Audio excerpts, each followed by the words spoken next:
Okay, welcome everyone. Thank you for joining us for Overcoming Barriers to HCV Care for People Who Inject Drugs.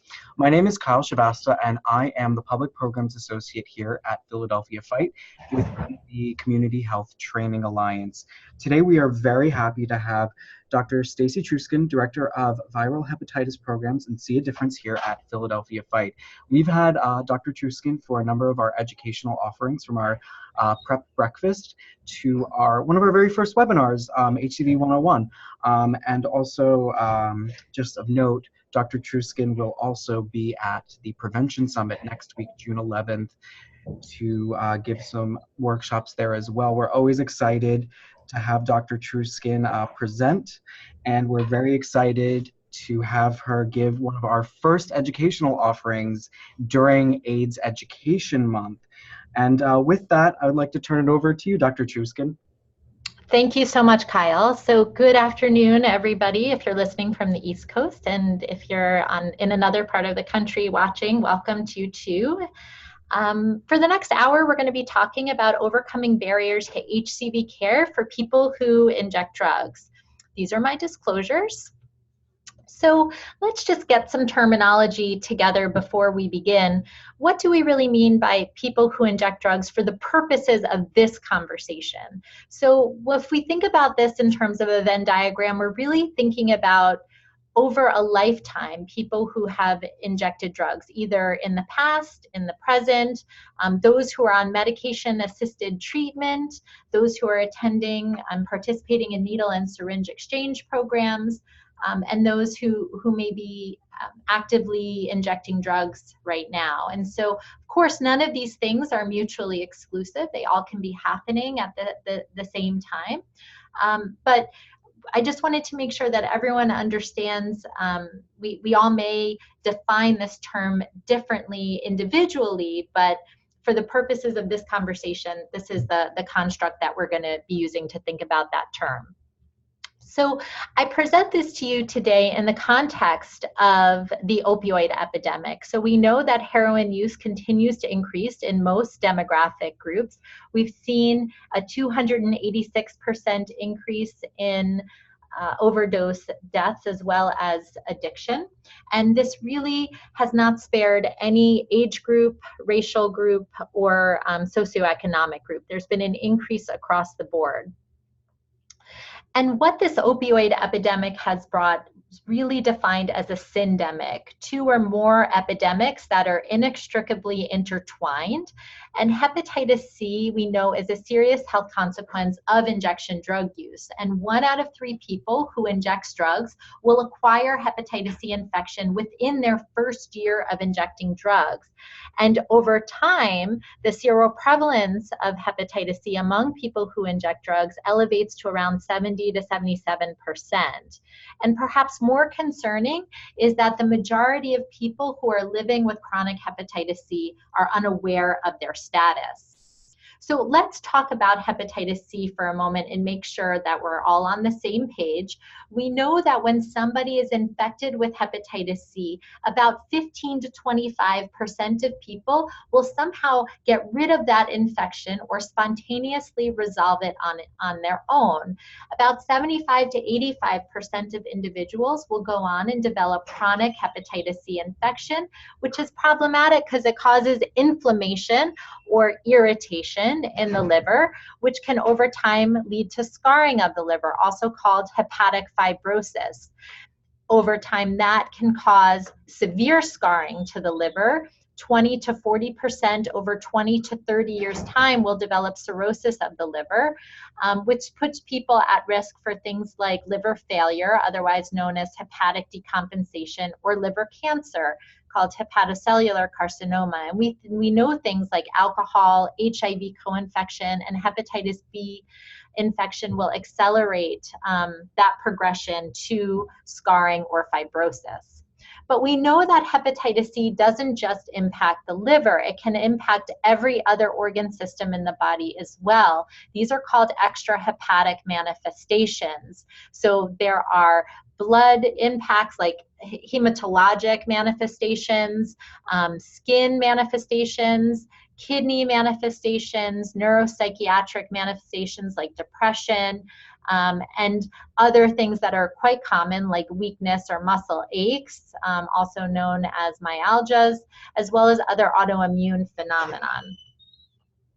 We know that hepatitis C is the most common blood-borne infection in the United States. And the numbers that I show you here show the comparison of hepatitis C cases to that of Hep B and HIV in the United States. And what I will share with you are these are largely underestimates of these infections. The hepatitis C estimate is taken from something called NHANES, the National Health and Nutrition Examination Survey, which only includes individuals who are non-institutionalized and have an address. And so homeless and those that are incarcerated were excluded from these studies. So this really is a gross underestimation of those living with hepatitis C.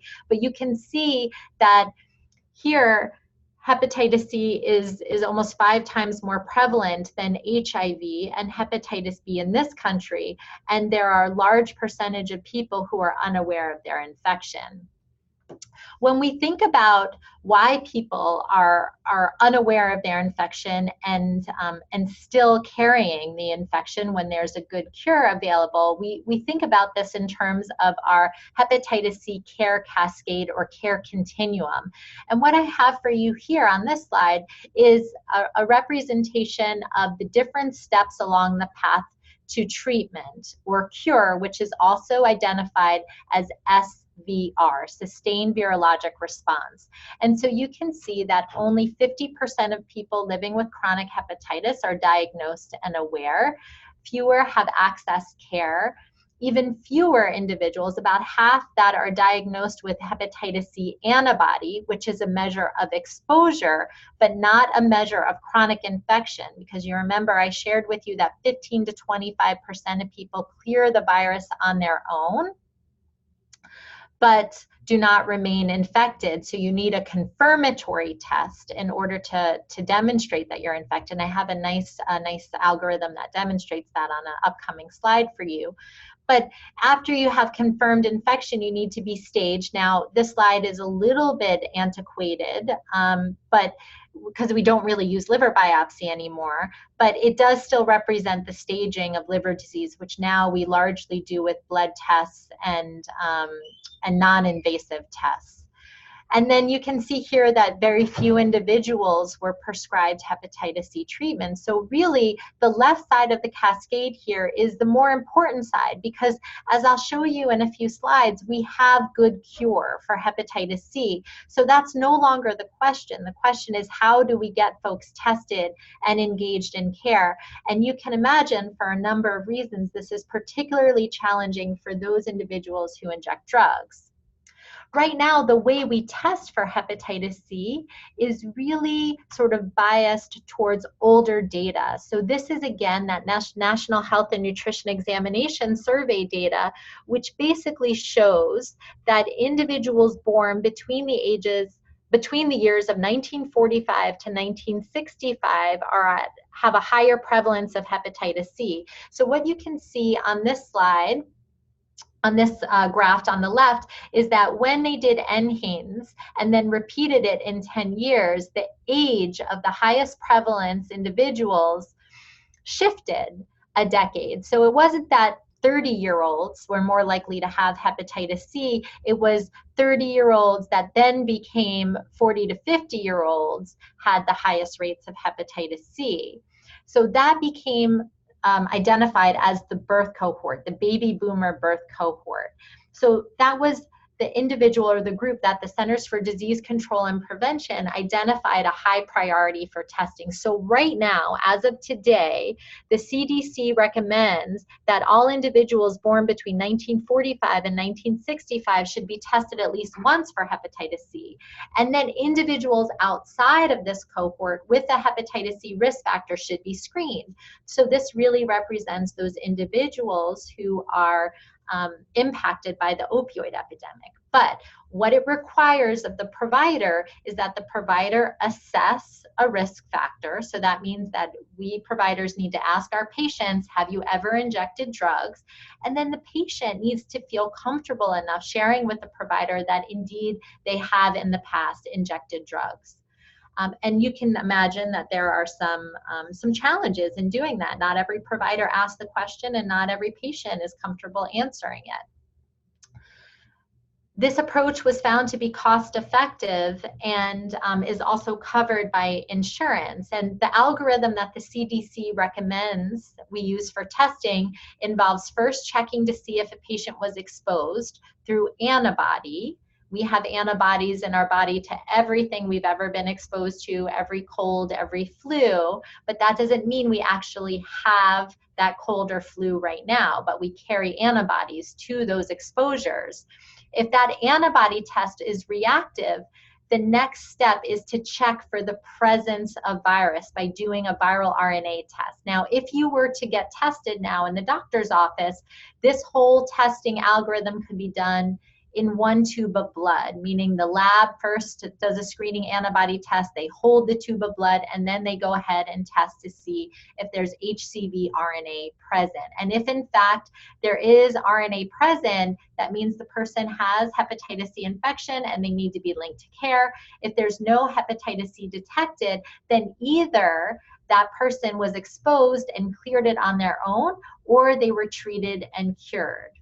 Okay. Now you want to do additional testing as appropriate because those antibodies to hepatitis C are not protective, meaning that if you are exposed again to hepatitis C after one has cleared it on your own or after you've been cured, you can get it again with re-exposure. The other thing we need to be thoughtful about is if somebody goes out and let's say injects drugs yesterday and then comes in the next day to be tested for hepatitis C, they're in a window period, and that test will need to be repeated in anywhere from 4 weeks to 3 months to look for the presence of newly developed antibodies. Now, the problem with the birth cohort recommendation, as I mentioned, is that it requires for those who are impacted by the opioid epidemic to have the risk factor ascertained by a provider. And you can see that the epidemiology and the number of cases being reported of hepatitis C to the city of Philadelphia has changed. And so in 2007, we have age here along the x-axis or the horizontal axis, and you can see that the baby boomers were the predominant group that were being reported to the Department of Health as having a positive hepatitis C test. And as time went on, by 2015, you have 2 humps here suggesting this bimodal distribution. Now, an equal number of younger individuals are being diagnosed with hepatitis C as older individuals. So we have a changing epidemic that may suggest that that birth cohort recommendation may not be enough if we're really going to be diagnosing and engaging people who inject drugs in hepatitis C care. We know that Philadelphia has the highest overdose death rate of the top 10 largest US cities. And this graph always really, breaks my heart, is that we have all of the top 10 cities in the country, and Philadelphia's death rate is so far beyond all of the other cities of similar proportion.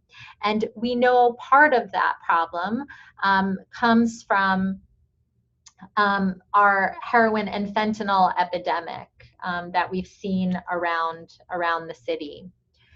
But there's good news here, and that's that hepatitis C is curable. And we used to treat hepatitis C in the 80s and 90s with interferon-based regimens, which were notoriously toxic. They required an injection once a week for as long as a year. Then in 2011, we had the very first agent that came out that acted directly on the virus, but was still used in combination with interferon and ribavirin.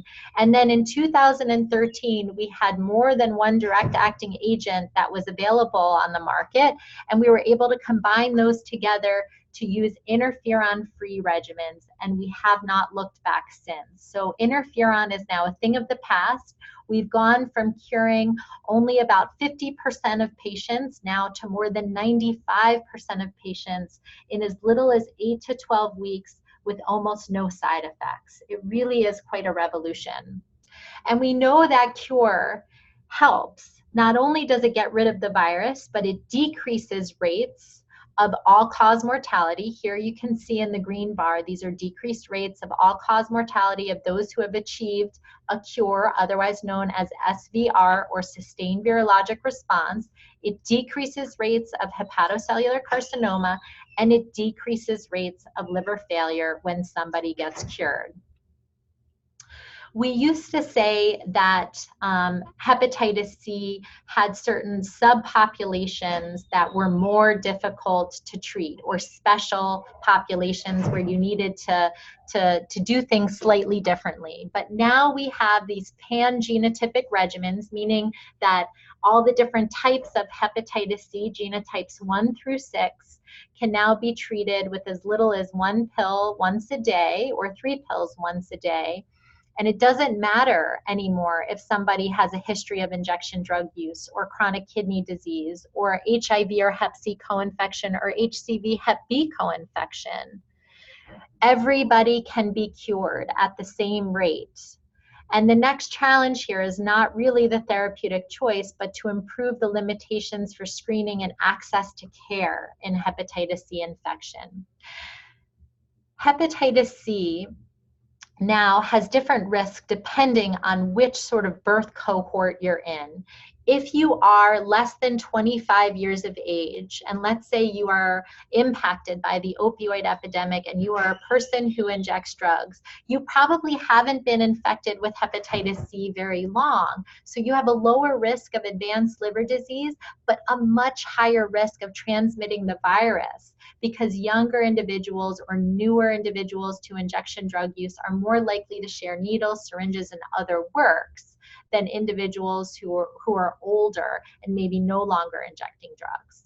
If you're in that middle range of 45 years or so, you may have a moderate risk of advanced liver disease because you were probably infected a couple decades ago, but this moderate risk of transmission. And if you're in the older cohort or that birth cohort, you will have likely have been infected and for a longer period of time and have a higher risk of advanced liver disease, but a lower risk of transmitting to others. So there's a greater risk of harm to the individual to go untreated, but a lower risk to the greater public health. Whereas in the younger group, that individual may be less likely to be impacted in that moment with cirrhosis, but yet the risk to the public's health is greater because the transmission risk is higher.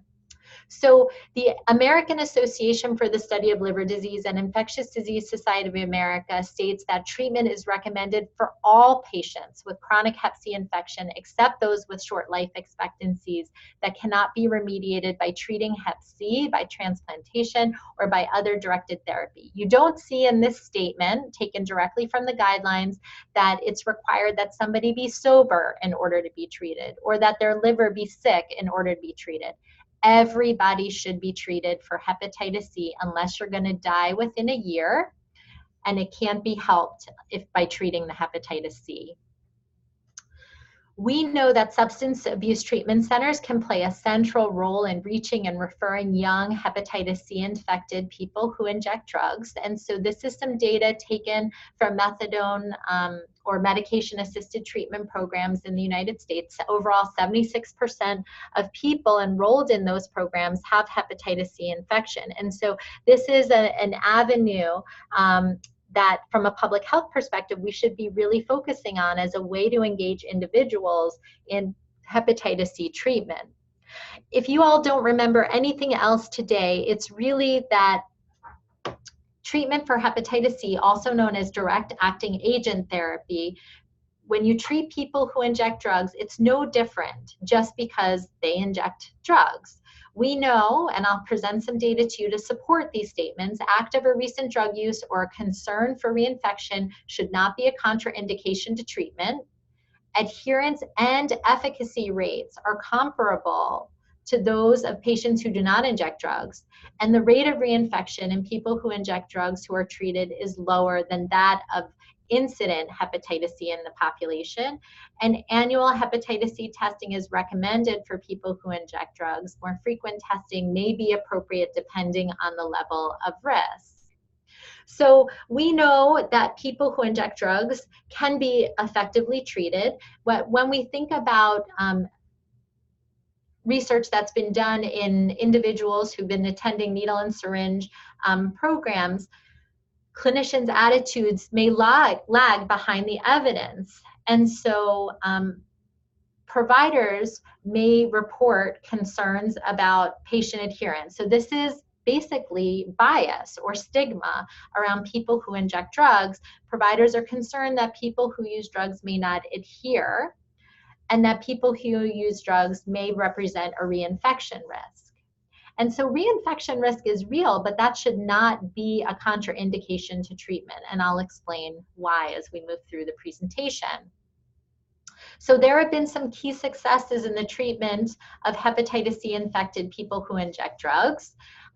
There's data that has demonstrated nearly identical cure rates at the end of 12 weeks of therapy for those who are on medication-assisted treatment versus those who are not, for all the direct-acting agent regimens on the market. We know that people who inject drugs on medication-assisted treatment are adherent to both immediate and deferred therapy.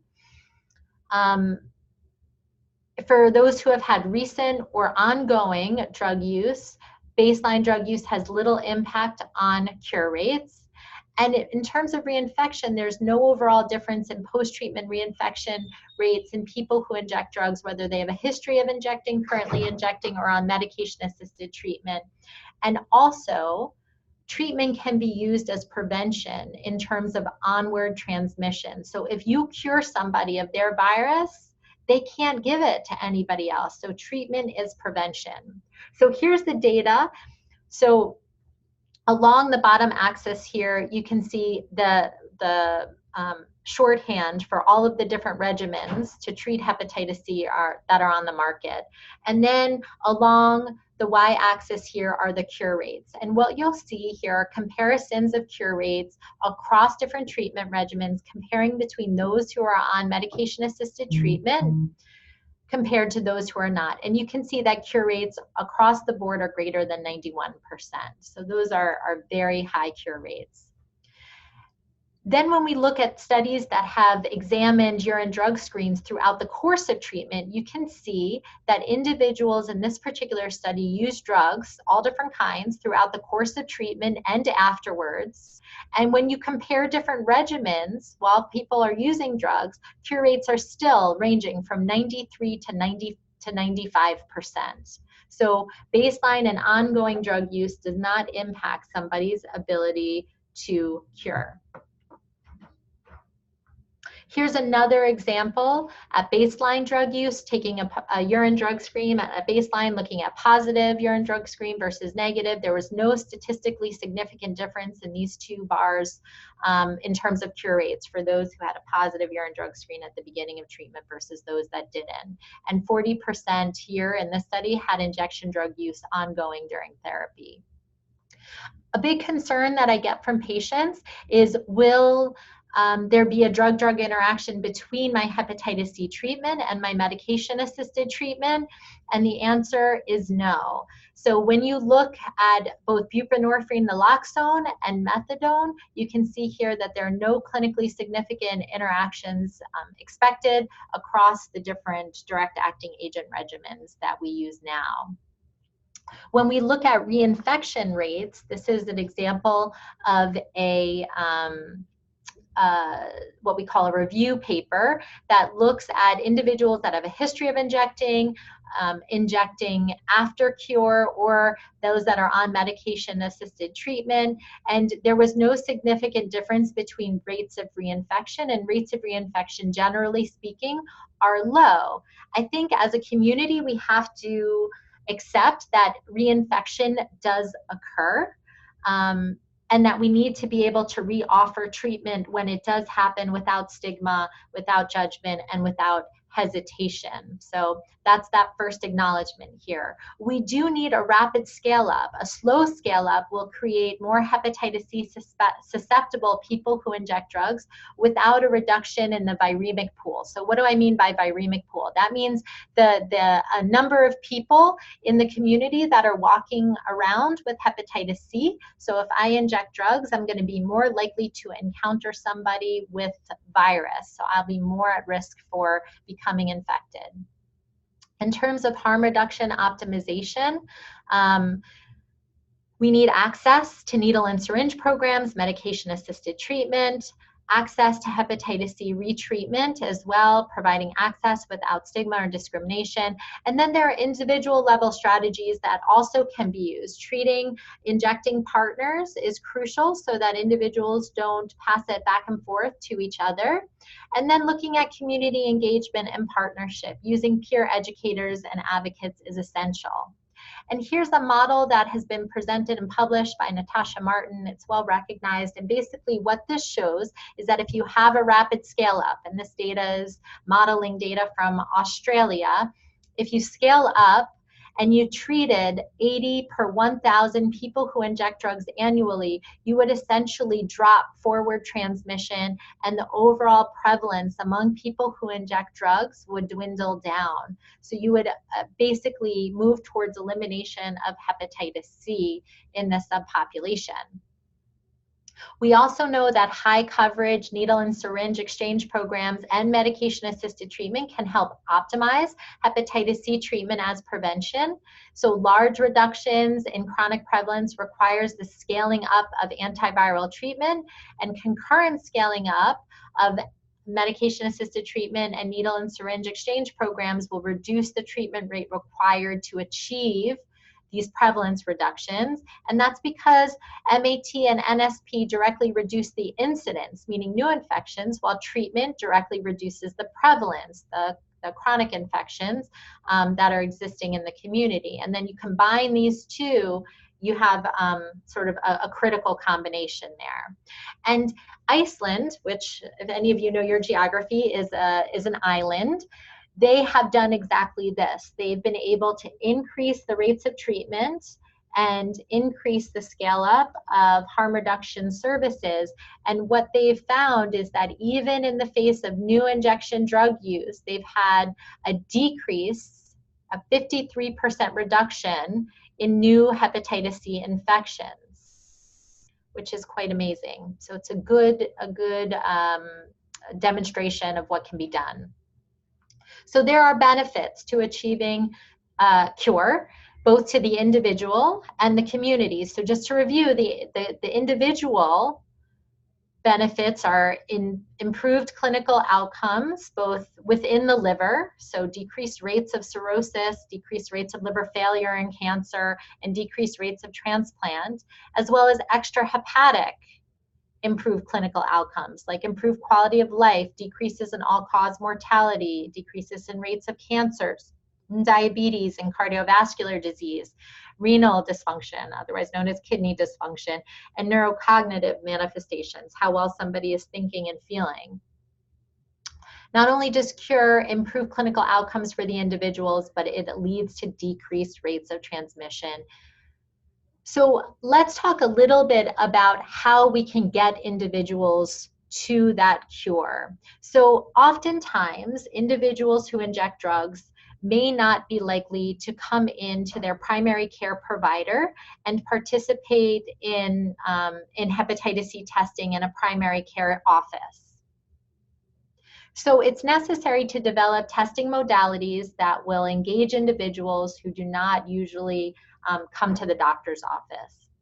And if you're young, let's say 18 to 30 years old, and you're in otherwise good health, and you happen to be injecting drugs, you may rely on other modalities for accessing the health care that you need. So perhaps you're going to the emergency room, or perhaps you're going to your medication-assisted treatment program, or seeing your counselor or therapist. So when we're outside of a traditional medical setting and you're in a community-based testing setting, you need different types of technology. So when we think about a rapid point of care testing that provides you with immediate results, it's good for a population that may be a little more transient or may not be engaged in care in an ongoing longitudinal setting. You do need confirmatory testing, and that needs to be done immediately while you have the patient in front of you. For people who inject drugs, it's important to focus on methods of testing that eliminate the need for venipuncture or accessing a vein or phlebotomy, because sometimes people's veins are over-accessed when they're injecting drugs, and finding one to draw blood from can be challenging. So abroad, they use something called dried blood spot testing, which is a finger prick that goes on a card. It dries up, becomes a blood spot, and it gets mailed off to the reference lab.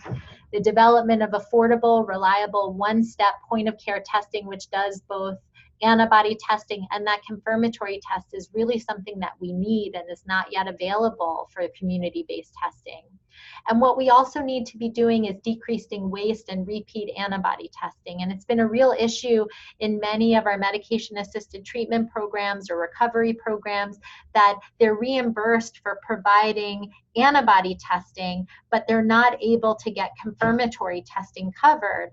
And as a result, people get stuck along that first bar of that cascade of care. They're not able to progress forward.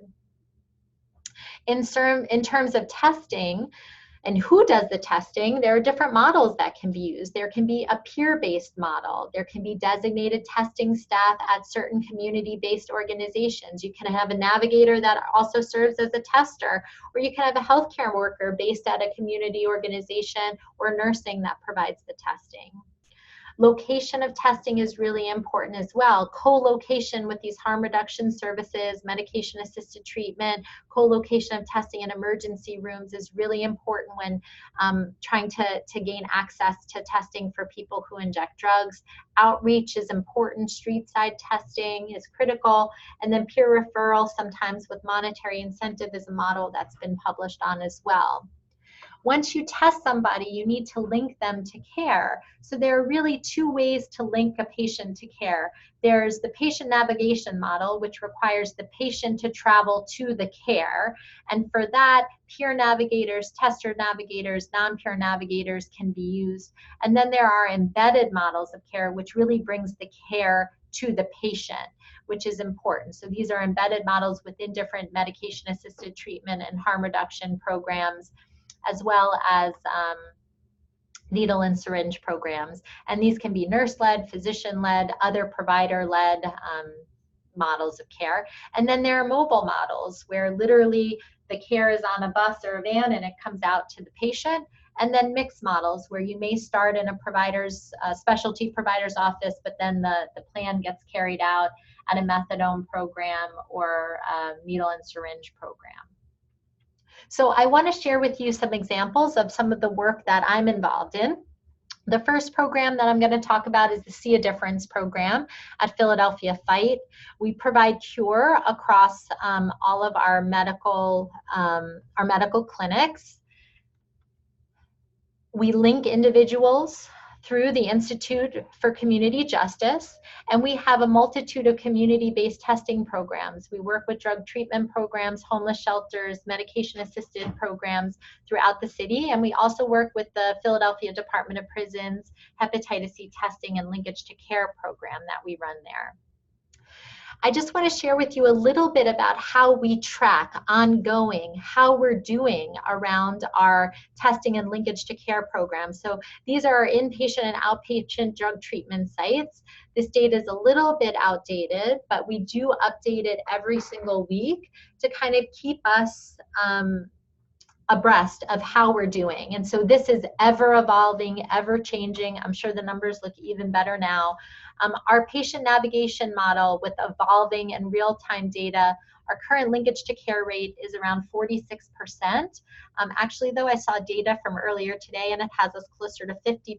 So every day we're linking folks to care, every day we're initiating treatment, and every day we're documenting SVR. Part of our problem is not that we've only cured 65 patients. But a lot of patients, particularly those who are either actively using or have a history of injection drug use that we find in a recovery program, often will get transferred to another recovery program and won't come back to be checked to see if they cured. And so almost everybody that we initiate treatment on goes through and completes treatment, but not everyone comes back 12 weeks after they complete their treatment course, which is really the definition of cure, is 12 weeks after you take your last pill. If you have no virus detected in your blood, then you're cured. So you have to come back into the clinic at that time. And we're having a tough time convincing folks to come back, or individuals have just moved on to another program and may not be able to prioritize getting into clinic as easily. So I want to share with you a little bit about how we navigate individuals from their drug treatment facility or the needle and syringe treatment program to the John Bell Health Center or one of our other clinic sites. So we obtain detailed contact information, so where they live, where they like to hang out, who their emergency contacts are. We get permission to reach out to them through email if they prefer that, text message. We have a cross-disciplinary and multi-center weekly huddle. So we bring community partners and representatives from some of these agencies or staff that spends time at these agencies to the table every Friday morning. We have open scheduling and we have walk-in hours.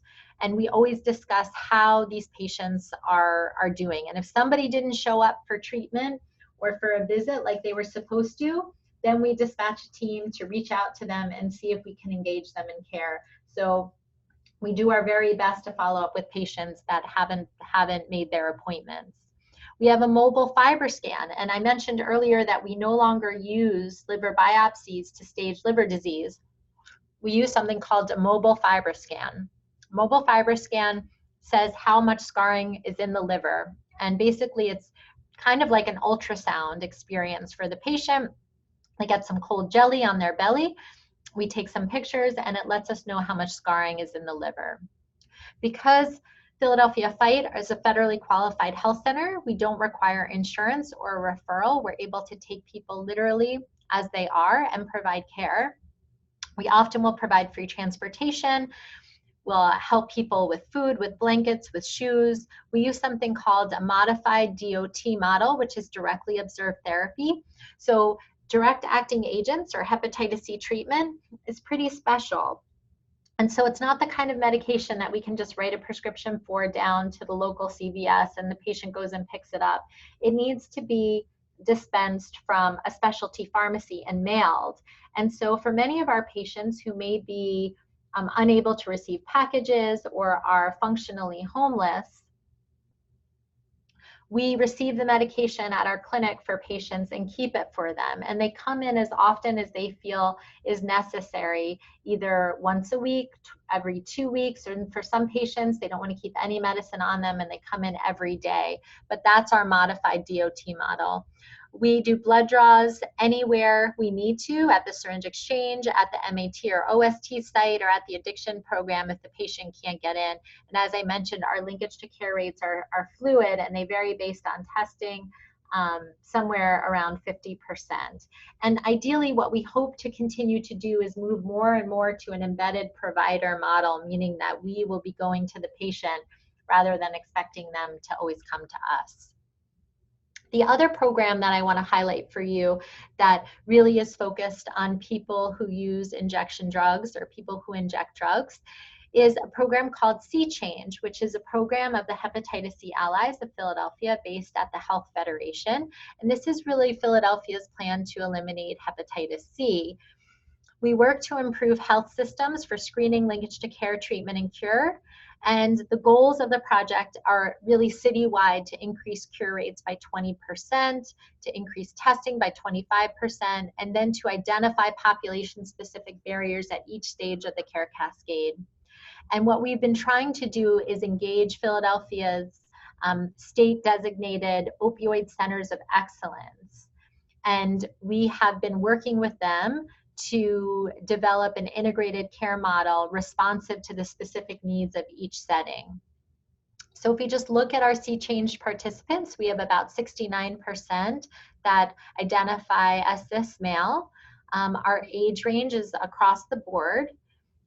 We have about 50% white, 26% Black or African American, and 22% identify as Latino, and 22% rather. And then generally about 37% identify as having an 8th grade or less education, 18% have gone up until 11th grade or less, and then about 32% have graduated or have a GED. 81% report a history of incarceration, and 98% report a drug use history, with 77% reporting a history of injection drug use. Roughly 40% have identified a history of transactional sex work, and 75% are unemployed. And about 63% are unstably housed, and of that, 32% are street homeless. And when we look at the percentage of those who are antibody positive, it's around 70%. So we have found a couple of lessons for expanding these micro-elimination efforts. And so even though 89% of our participants report being covered by medical insurance, because Pennsylvania was in fact a state that expanded Medicaid access, only 59% report having a primary care provider, and 41% hadn't seen their provider in the last year. So that really does suggest that we need to be figuring out other ways to engage patients beyond their primary care provider. Beyond those challenges, I want to discuss some of the other challenges that we've had, less so in Pennsylvania, but more so across the country, in providing care or cure to people who inject drugs.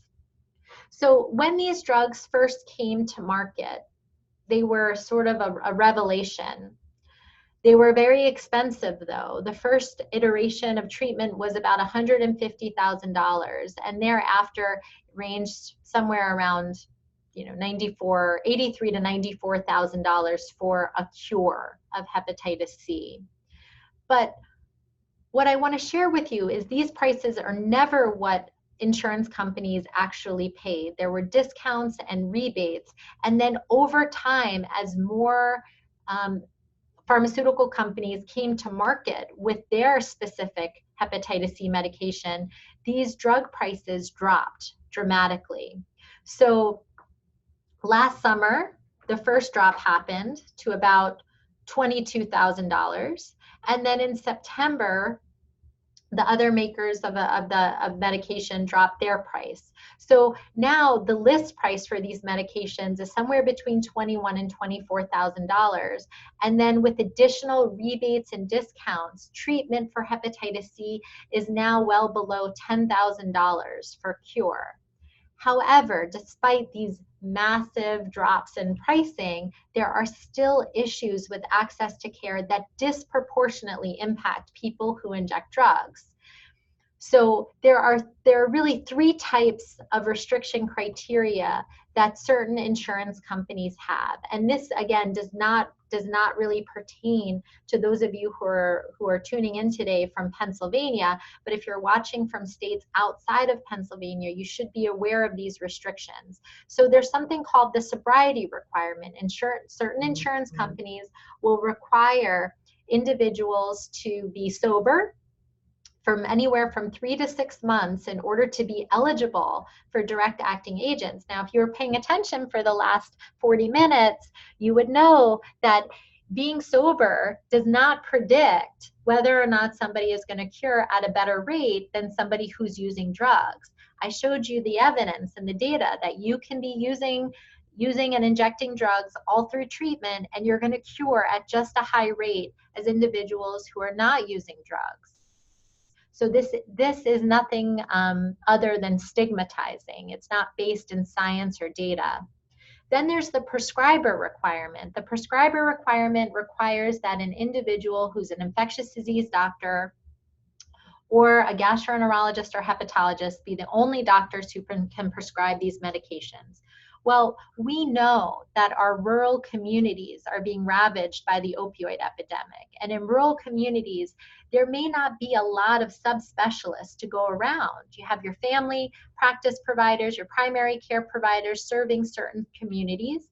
And to make it so that those providers cannot provide care or prescribe these medications is really limiting in terms of access to treatment. That somebody may have to travel a couple hundred miles to see the subspecialist in order to be prescribed treatment is simply distancing us from goals of elimination.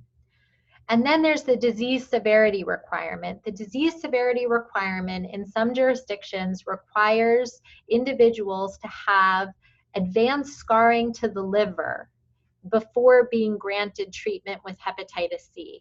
Now, what we know is that once somebody is cirrhotic, even after treating them for hepatitis C and curing them, they're still at an elevated risk for hepatocellular carcinoma or liver cancer. So much so that even after cured, if they're treated when they're already cirrhotic, that every 6 months for the rest of their life, they still need to be screened for liver cancer with imaging.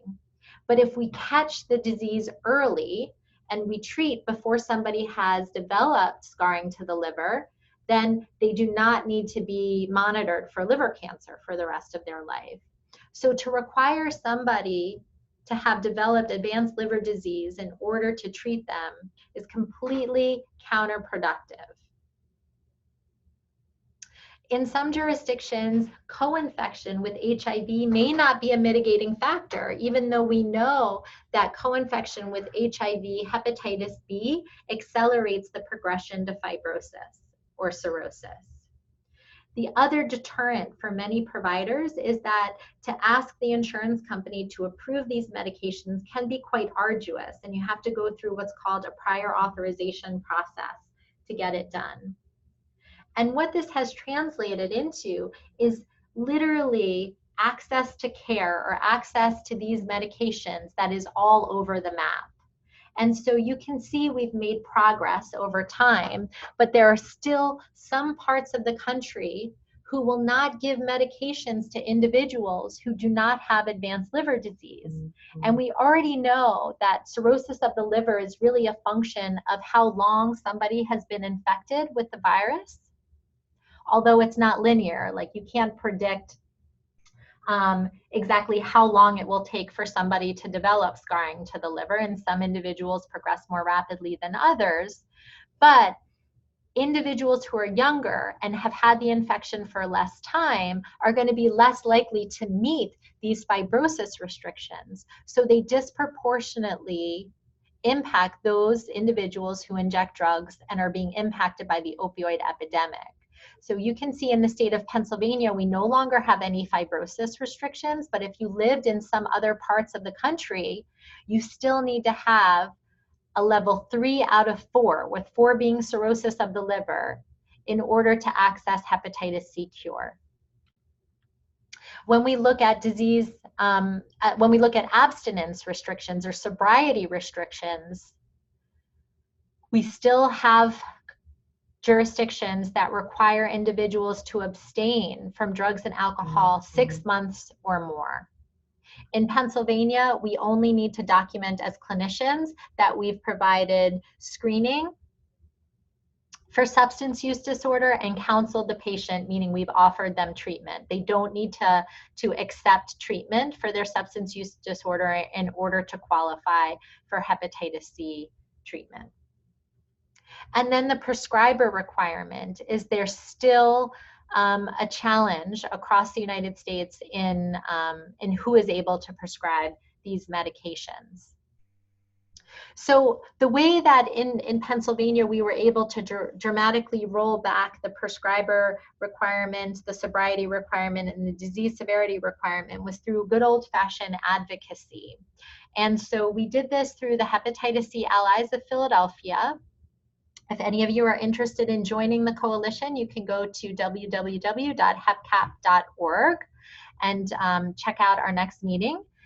And we we worked alongside with the state Medicaid program, and then eventually we petitioned the state Medicaid program in order to open up access. And in fact, it did work. So all of that to share with you guys that you all can make a difference. You can encourage friends, loved ones, colleagues to get tested if they haven't already. You can dispel the myth that individuals must be sober in the state of Pennsylvania in order to be treated, or sick, have advanced liver disease in order to be treated. If you're a provider who's listening, you want to start providing care and treating all individuals who walk in your door with hepatitis C and offering them treatment with direct-acting agents. And you can get involved by joining our community coalition. And with that, I want to thank the See a Difference staff for all of the work that they do, as well as the See Change staff. Thank you very much for your time and attention. Kyle, do we have time for questions? We absolutely do have time for questions. So I will open it up to the audience. Please feel free to ask any questions in the bottom Q&A section. In the meantime, I have a question actually.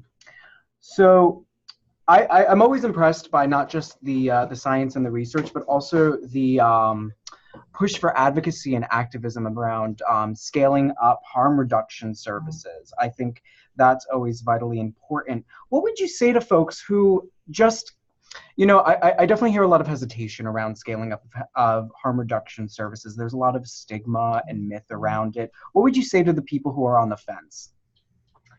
Sure. So scaling, we know that syringe service programs, syringe exchange programs the science doesn't lie, right? That these are proven public health interventions, and that we've seen a dramatic decrease in rates of HIV thanks to syringe service programs and harm reduction programs. And we can see the same with hepatitis C incidence and prevalence as well. And so I think for any naysayers that are out there, I would just demonstrate that the data is compelling and that the proof is in the pudding. And I think that, you know, even our current government, which, you know, historically, I think this may have been a bipartisan issue. The science has even won over our current national administration, and the Surgeon General has come out even saying that syringe service programs and needle exchange programs are necessary if we're going to combat the opioid epidemic. And I think that the challenge that we need to overcome is the stigma and the not in my backyard type of feeling that some communities have.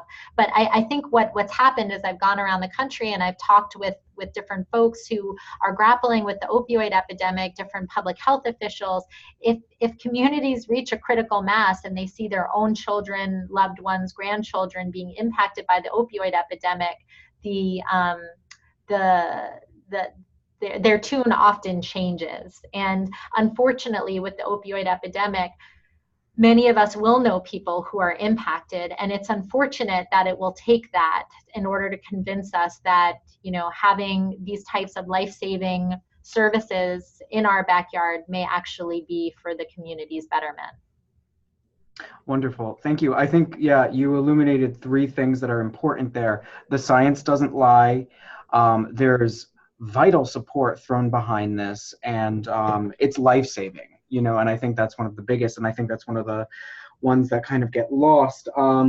So it looks like there aren't any questions at this moment, so I'd like to just leave it at the fact that you are speaking with us again next Tuesday, the 11th, at the HIV Prevention and Education Summit, on the panels examining the HIV-HCV opioid syndemic, as well as can HCV be eliminated among people living with HIV in Philadelphia.